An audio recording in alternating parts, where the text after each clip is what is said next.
Okinawa, April 1945. The propaganda said Americans were monsters. The orders were clear: never surrender, never be captured alive. But when your friend is bleeding out in a cave and you hear boots approaching, what do you choose? Loyalty or survival? This is the true story of Japanese women who refused to abandon their dying companion, and the enemy soldiers who proved everything they'd been told was a lie. This is Don't Leave Me Here. The island of Okinawa was burning. By April 1945, the battle had turned the tropical paradise into a living nightmare.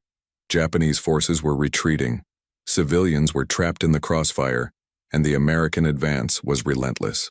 For months, Japanese propaganda had filled the minds of soldiers and civilians alike with terrifying images of what would happen if they were captured.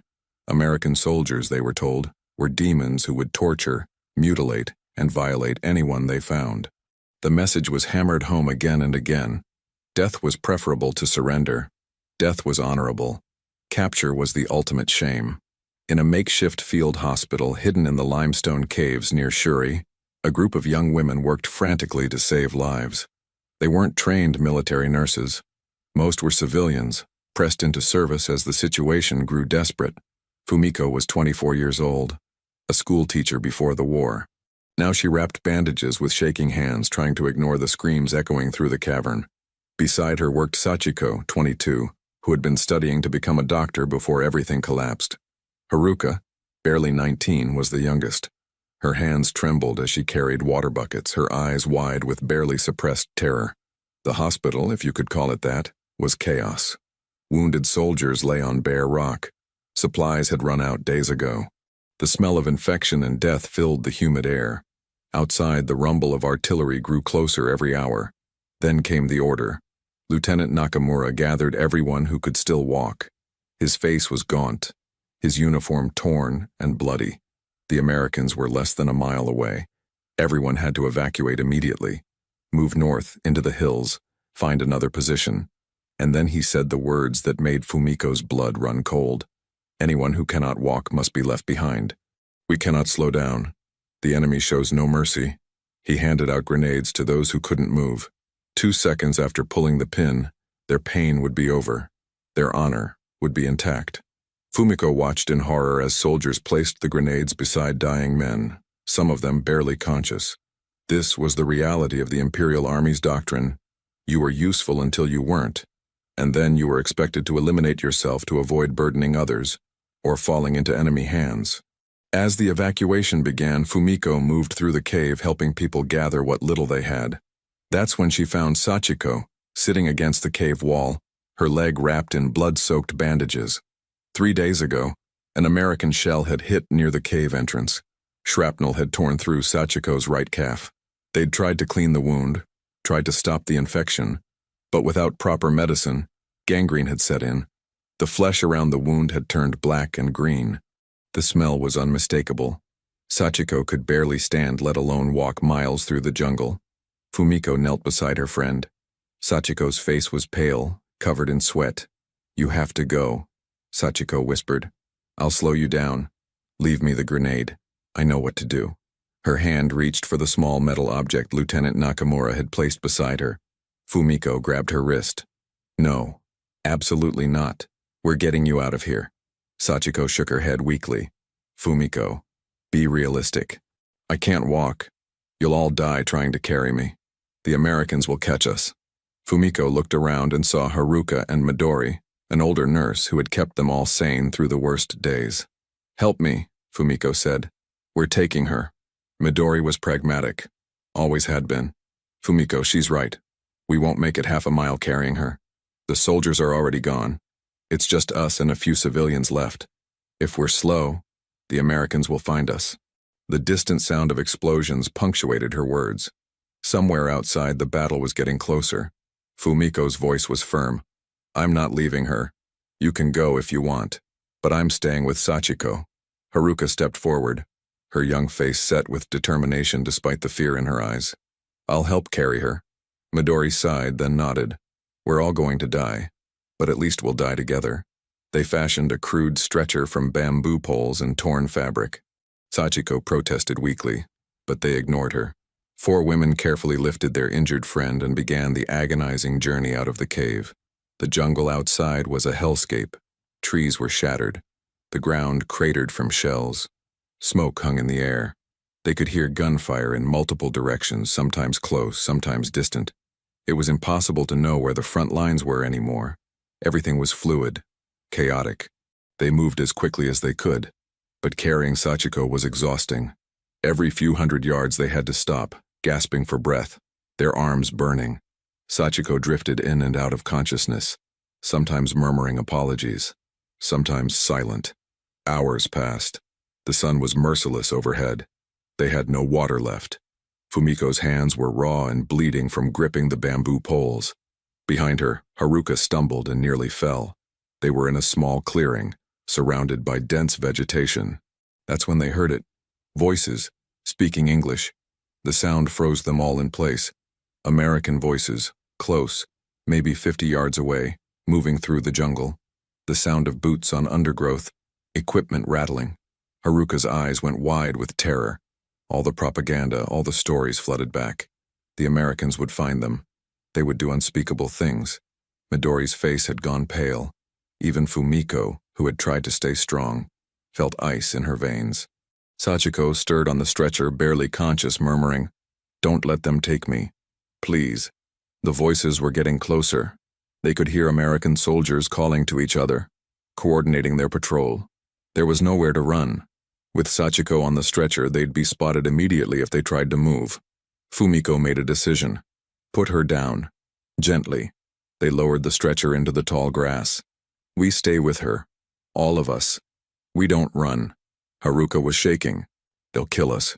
They'll do worse than kill us." The propaganda had been very specific about what American soldiers did to Japanese women.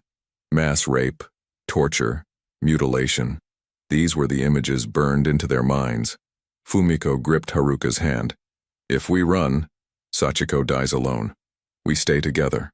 The American voices were very close now. Through the vegetation they could see movement. Olive-drab uniforms, helmets, rifles. A patrol, maybe 6 or 7 soldiers, moving through the clearing. One of them spotted them. He shouted something, and suddenly all the Americans were turning, weapons raising, voices calling out sharply. The women froze. This was it. The moment they'd been warned about their entire lives. The moment where the monsters would reveal themselves. Fumiko did something that surprised even herself. She stood up, placing herself between the American soldiers and her friends. She spread her arms wide, shielding Sachiko on the ground, with Haruka and Midori huddled close. She didn't speak English, but she shouted anyway, her voice hoarse and desperate. She shouted that they had a wounded woman, that they meant no harm, that please, please don't hurt them. The words came out in Japanese, meaningless to the Americans, but the emotion was universal. The tone was clear. Desperation, protection, a plea for mercy. The American soldiers had their rifles pointed at the women. Fumiko could see their faces now. Young faces, dirt-covered, exhausted. They were shouting commands in English, probably telling them to put their hands up, to move away from each other. The women didn't understand the words, but they understood the guns. Haruka was crying, sobbing in terror. Midori had her eyes closed, murmuring a prayer. Fumiko kept her arms spread wide, her body shielding Sachiko. Then something unexpected happened. One of the American soldiers lowered his rifle. He was older than the others, maybe late 20s, with sergeant stripes on his helmet. He said something to the other soldiers, his voice calm but authoritative. The other Americans hesitated, then slowly began lowering their weapons. The sergeant stepped forward, his hands now empty, raised in a universal gesture of peace. He was speaking, his voice gentle, trying to sound non-threatening. Fumiko didn't understand the words, but she recognized the tone. It wasn't the voice of a monster. It wasn't the voice of someone about to commit atrocities. It was the voice of someone trying to calm frightened people. The sergeant pointed to himself and said a word. "Medic." Then he pointed to a Red Cross armband on his sleeve. He repeated the word slowly. "Medic. Doctor. Help." He made a gesture like bandaging an arm. Another American soldier stepped forward, younger, also with a Red Cross armband. He was carrying a large canvas bag with medical supplies. The sergeant, whose name was Hayes, though Fumiko didn't know that yet, was looking past her to Sachiko on the ground. He'd seen the blood-soaked bandages. He pointed to Sachiko and said something that sounded like a question, his face showing concern, not cruelty. Fumiko was paralyzed by confusion. This wasn't what was supposed to happen. Where was the violence? Where were the atrocities they'd been warned about? Hayes took another slow step forward, his movements deliberate and careful, like someone approaching a frightened animal. He kept his hands visible, kept talking in that gentle voice. He knelt down, still several feet away, and opened his medical bag. He pulled out bandages, bottles of medicine, showed them to Fumiko. Haruka was still sobbing, convinced this was some kind of trick. Midori was watching with wide eyes, unable to process what she was seeing. Hayes pointed to himself again. Medic. Then he pointed to Sachiko and made a gesture of helping, lifting. He wanted to help her. He wanted to treat her wound. Every instinct screamed at Fumiko that this was a trap. The propaganda had been so clear. Americans were demons. They would use kindness as a trap, then strike. But looking at Hayes's face, at the genuine concern in his eyes, at the medical supplies in his hands, something didn't add up.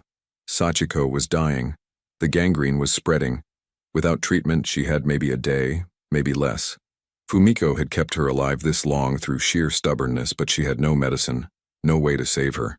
And here was an enemy soldier, a medic, offering help. Hayes seemed to sense her internal struggle. He pulled out a small photograph from his pocket and showed it to her. It was a picture of a woman and two small children. His family, presumably. He pointed to the woman in the photo, then to Fumiko, then to Sachiko. He was trying to communicate something. I have a family. You're someone's family. I understand. Fumiko felt something break inside her. She stepped aside. Hayes's face showed relief. He moved forward quickly but smoothly and knelt beside Sachiko. The young medic, Anderson, followed him. Haruka tried to pull back, but Fumiko held her in place. Wait, Fumiko whispered in Japanese. Just wait. Let's see what they do.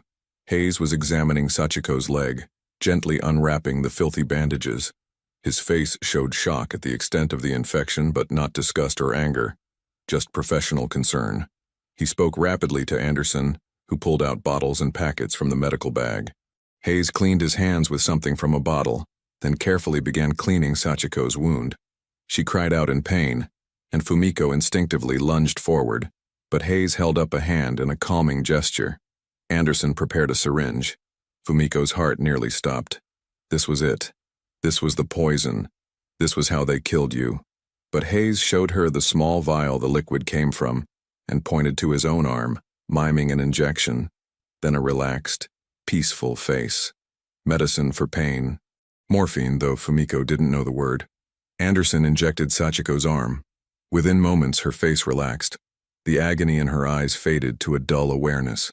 Hayes worked quickly, cleaning the wound with solutions that stung and fizzed. He cut away the dead, infected tissue. It was brutal work, but necessary. He packed the wound with sulfa powder, the miracle drug that was saving thousands of Allied soldiers from infection. Then he wrapped it in clean, white bandages, the kind of supplies the Japanese forces hadn't seen in months. The other American soldiers had formed a perimeter, watching the jungle, but occasionally glancing back at the scene. One of them, a kid who couldn't have been more than 20, caught Haruka's eye and gave her a small, reassuring smile. It was so incongruous, so unexpected, that Haruka stopped crying. Her mind couldn't reconcile the monster she'd been told about with this boy, who smiled at her like a friendly neighbor. Hayes finished bandaging Sachiko's leg and sat back. He said something to Anderson, who nodded and jogged back toward the way they'd come. Hayes turned to Fumiko and spoke slowly, using hand gestures. He pointed to Sachiko, then made a gesture of carrying, then pointed in the direction Anderson had gone. Hospital. They were going to take her to a hospital.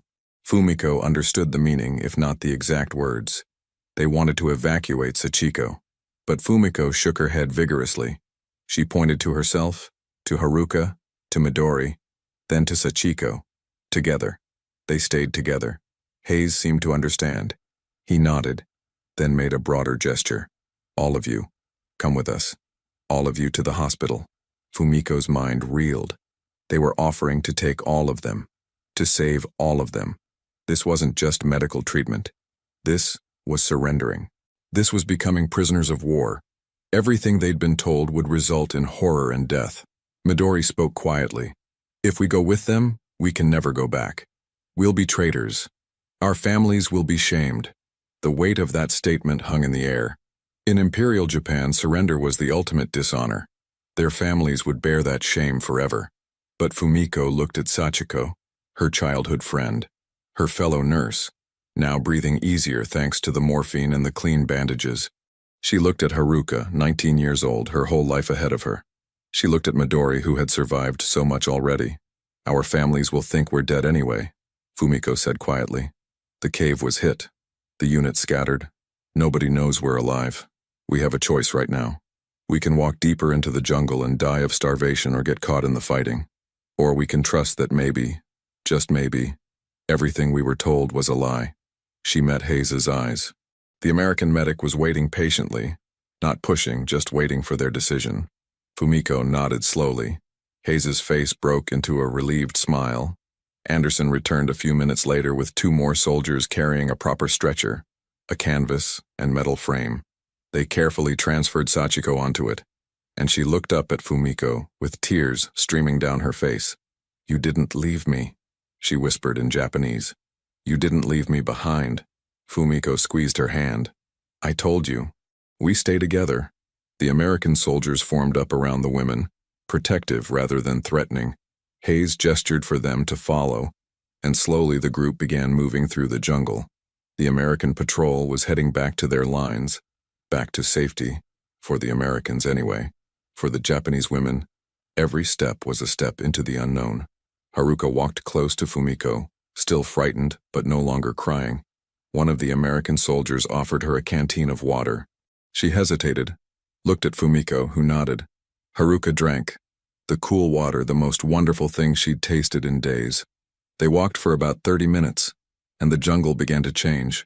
They were entering American-controlled territory. The devastation was similar, but now there were signs of organization. Radio operators, supply dumps, command posts. And then they saw the field hospital. It was a collection of large tents with red crosses painted on the canvas. Stretcher bearers moved between tents. Doctors and nurses rushed around. The organized chaos of military medicine. The appearance of the Japanese women caused quite a stir. Soldiers stopped and stared. Some looked hostile. Others just looked curious. Hayes barked orders in English, and the stares diminished. He led them to one of the medical tents and called out. A woman emerged, an American nurse in a dirt-stained uniform. Her name tag said, Lieutenant Morrison.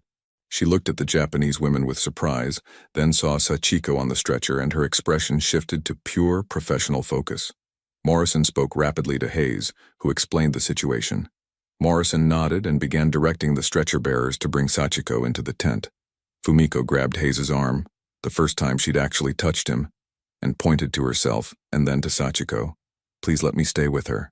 Hayes spoke to Morrison, who hesitated, then nodded. Fumiko, Haruka, and Midori were allowed into the tent with Sachiko.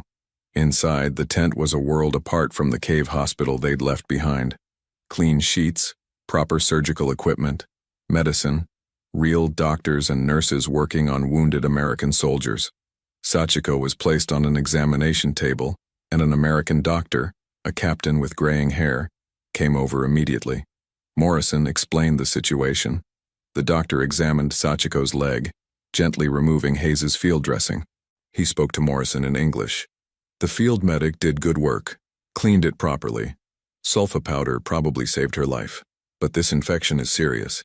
She needs surgery, probably amputation below the knee, or the gangrene will kill her. Morrison turned to the Japanese women and tried to communicate through gestures. She pointed to Sachiko's leg, made a cutting gesture, but also a gesture of life, of survival. They needed to amputate, but it would save her life. Fumiko understood. She held Sachiko's hand and explained in Japanese. Sachiko, still groggy from the morphine but aware enough, looked at her leg, then at Fumiko. I'm alive, she whispered. I didn't think I'd be alive. Take the leg. I don't care. I'm alive.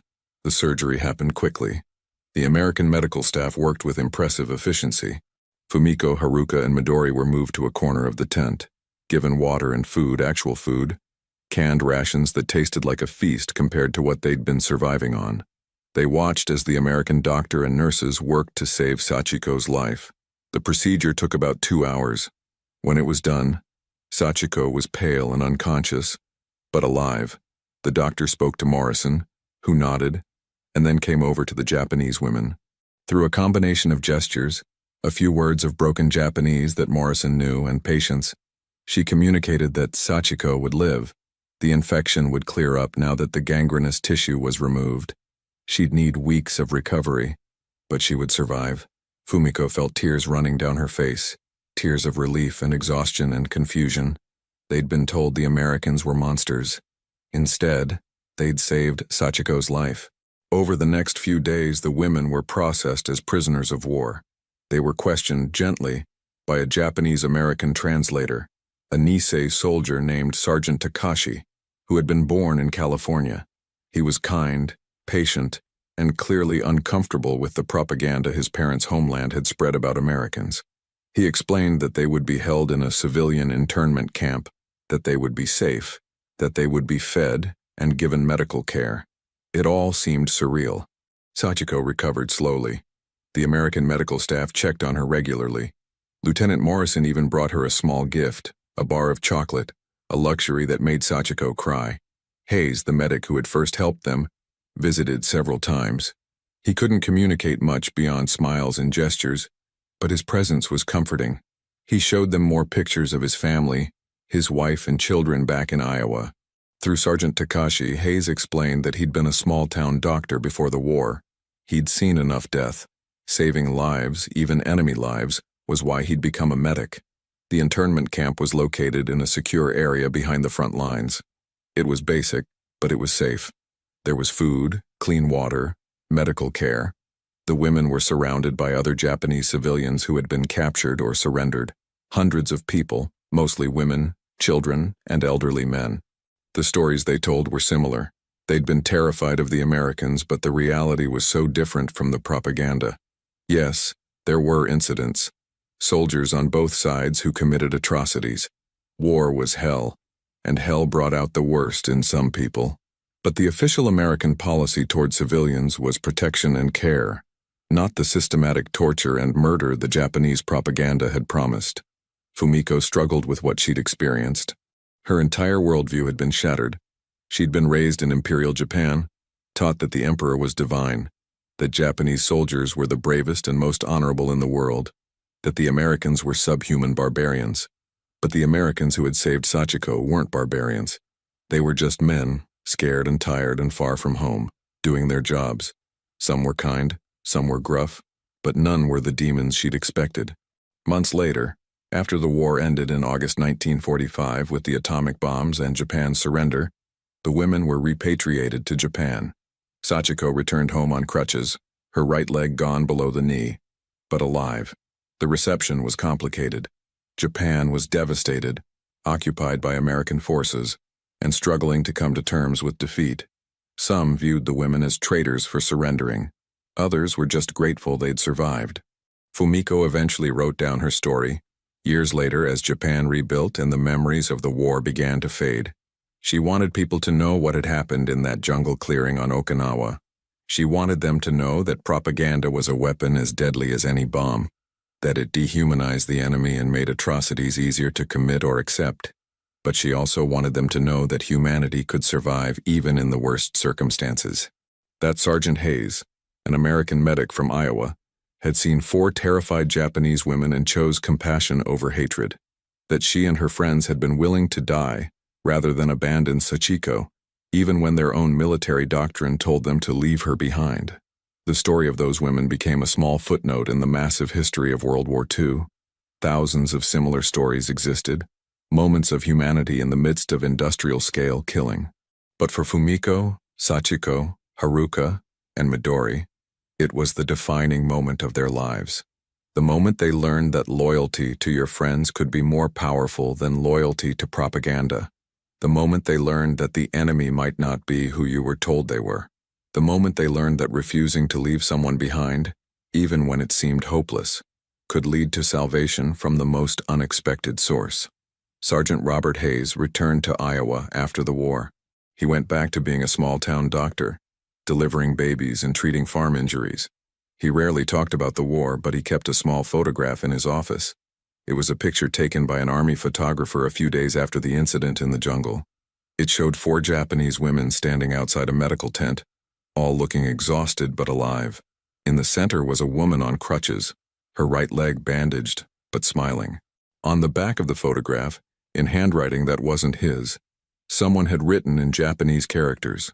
Years later, when a Japanese exchange student visited his office, Hayes asked what it said. The student translated, "You didn't leave me here. Thank you." The Battle of Okinawa was one of the bloodiest battles of the Pacific War. Over 100,000 Japanese soldiers died, but even more tragic were the civilian casualties. Estimates suggest that between 40,000 and 150,000 Okinawan civilians were killed, caught between 2 armies, victims of the propaganda that told them surrender meant a fate worse than death.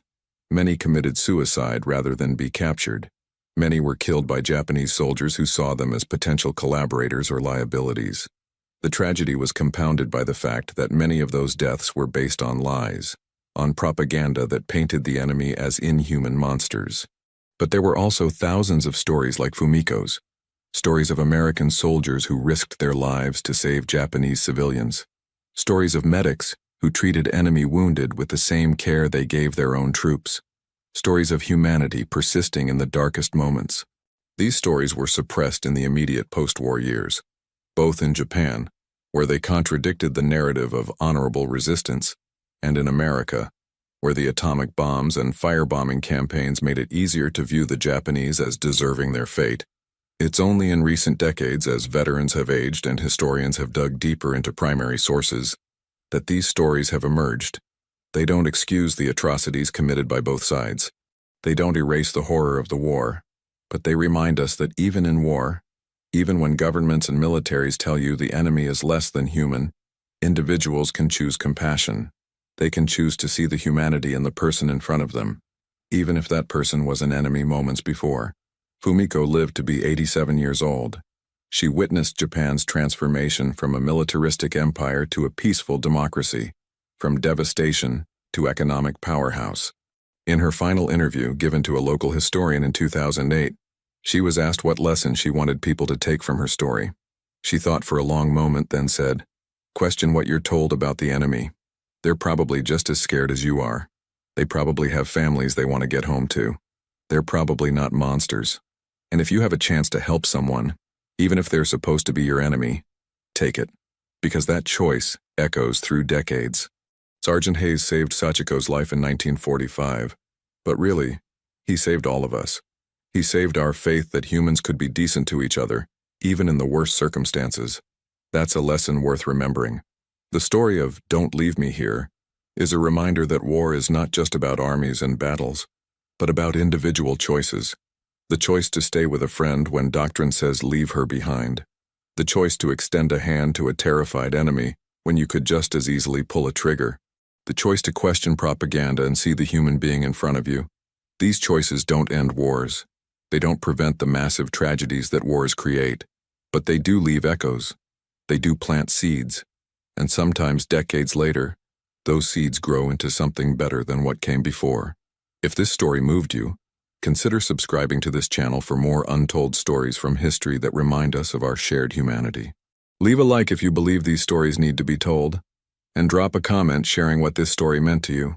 Sometimes the most powerful moments in history aren't the big battles or famous speeches, but the quiet acts of compassion that prove we're all more alike than different. Thanks for watching.